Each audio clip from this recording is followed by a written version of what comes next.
unpopular thing. Next question. My question deals with practical issues like feeling secure, not only for myself, but for my country or for my compatriots from a certain ideology, especially if that ideology is not only recorded clearly and repeatedly in the religious book, but is acted upon by the founder of the religion. I am speaking clearly about the example of the Prophet of Islam waging war and calling for futuh, which is spreading Islam by the sword all around in the name of Allah. And I distinguish between this and a Christian who may kill a non-Christian, but that's against his religion. Whereas a Muslim may find good justifications, and actually he may feel that he is not supporting his religion if he does not follow the letter and the example. Thank you. Anybody want to take that?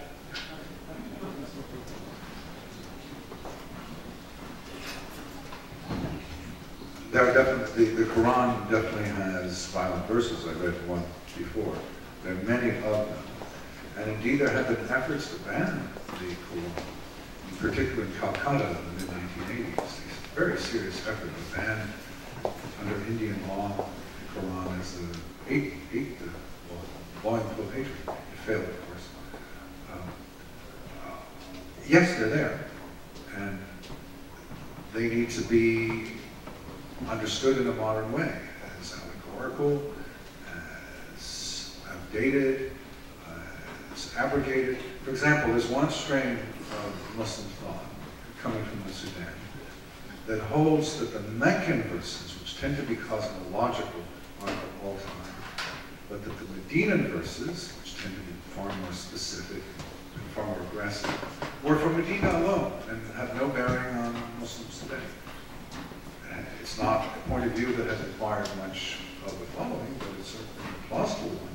So this is the process that Islam must go, Muslims must go through, and Islam must be subject to, is modernizing it. Jihad in its classical sense in Muslim supremacism is unacceptable to them.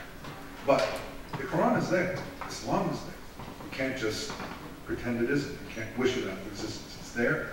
And so I keep saying that moderate Islam is the solution. Radical Islam is the problem. Moderate Islam is the solution. Modernizing Islam is the solution. There's no alternative. But we sanitize like Islamists.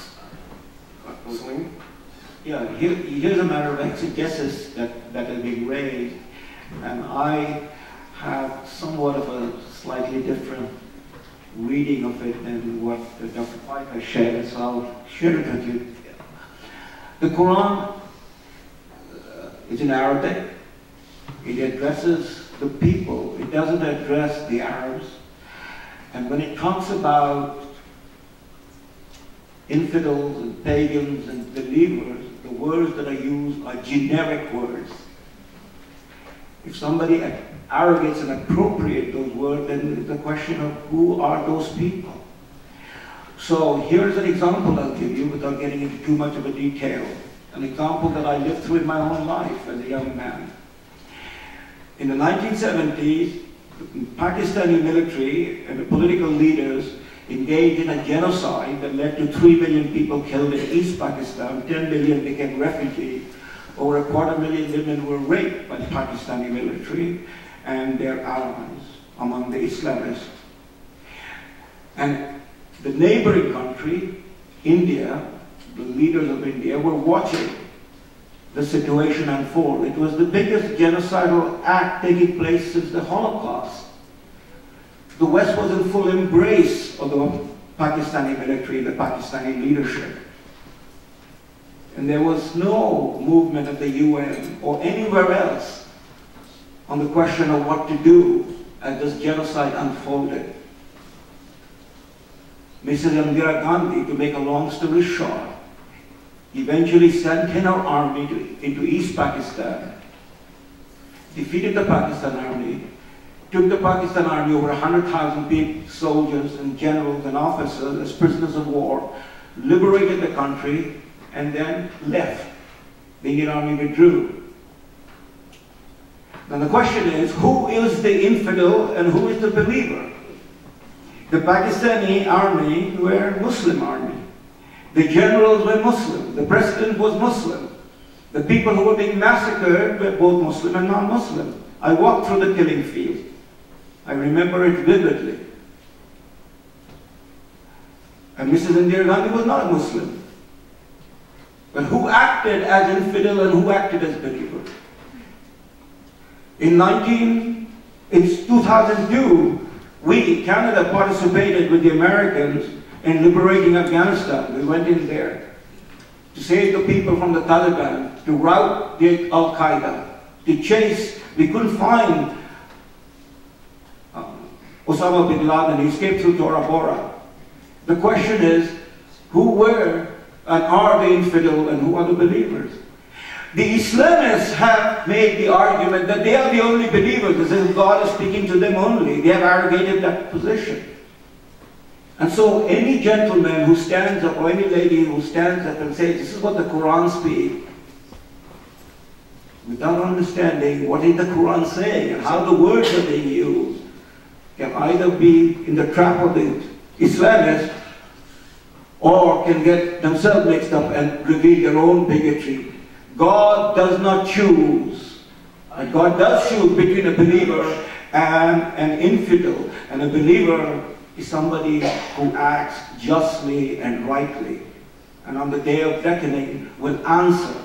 That's the simple thing. We can spend the whole night developing this theme, but remember that.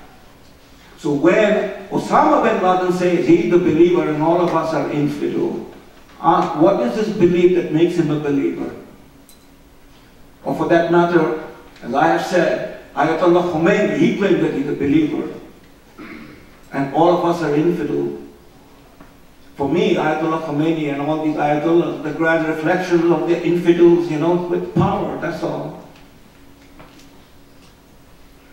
Laura Love? Thank you for organizing this evening. I'd like to just preface my question by suggesting to Professor Crawley that I feel a lot more confident about having an open immigration policy for anyone who ascribes to our values, so long as it didn't take 30 years to chuck them out of the country once we figured out that they didn't. That being said, my question pertains to homegrown Islamism. Dr. Pipes, you spoke about the left and the press facilitating or, in a sense, penetrating Islamism or allowing for greater penetration. We're seeing more and more Israel apartheid tweaks, which unfortunately grew out of our two Canadian universities, York and U of T, and now they're spread to 57 campuses around the world, and those being affected and indoctrinated are not necessarily Islamic or of Islam origin. Secondly, we're seeing homegrown bombers like the two brothers, the Tsarnaev brothers in Boston, who have the best of Western society, scholarships, fitness programs, you name it, married to Western women. So my question is, how do we forestall against the growing threat of Islamism in the non-Islamic communities? What you're pointing to is a depressing reality that the Islamists tend to be privileged, well-educated, and affluent. These are not the dregs of society, marginal, criminal, and so forth. They tend to be idealistic, ideological, idealistic. They are working towards a vision. It is a barbaric vision. It is a vision. I do see the leftist complicity as absolutely crucial. You mentioned Israel Apartheid. Well, on the question of Israel, you see the same working together between the Islamists and especially the hard left. There's Israel Apartheid Week and other manifestations would not have the success they have except for the hard left. Look at Stephen Hawking, much beloved by everyone until a few days ago. And who is he influenced by? None other. Who knows what Stephen Hawking's politics are? So he's been influenced, we've just learned, by Noam Chomsky, a very extreme leftist.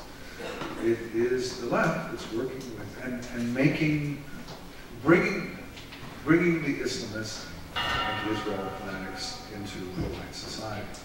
On the rare occasion when the left doesn't do this, the Islamists are excluded. I'll give you one example. For reasons I don't quite understand, the left gets perturbed by the fact that an apostate from Islam can be killed.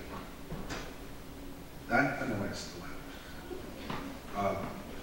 Female genital mutilation doesn't, honor killings don't, polygamy doesn't, but this does. Okay, so there have been a number of examples, starting with Salman Rushdie and others less famous, of Muslims who wanted to leave Islam. And the left has been pretty solidly in their favor.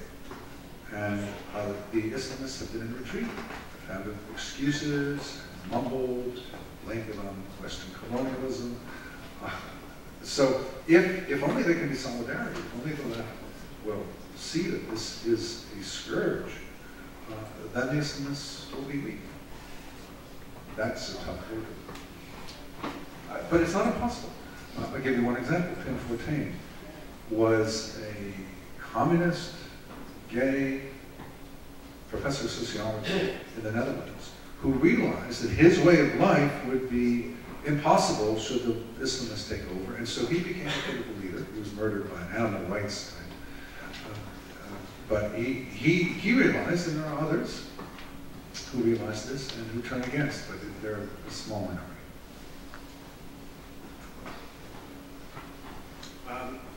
David, before you start, up next is David Harris, who is one of our foremost experts on security and terrorism in this country, and I'm going to be working with on a panel discussion coming up in November on Chinese hacking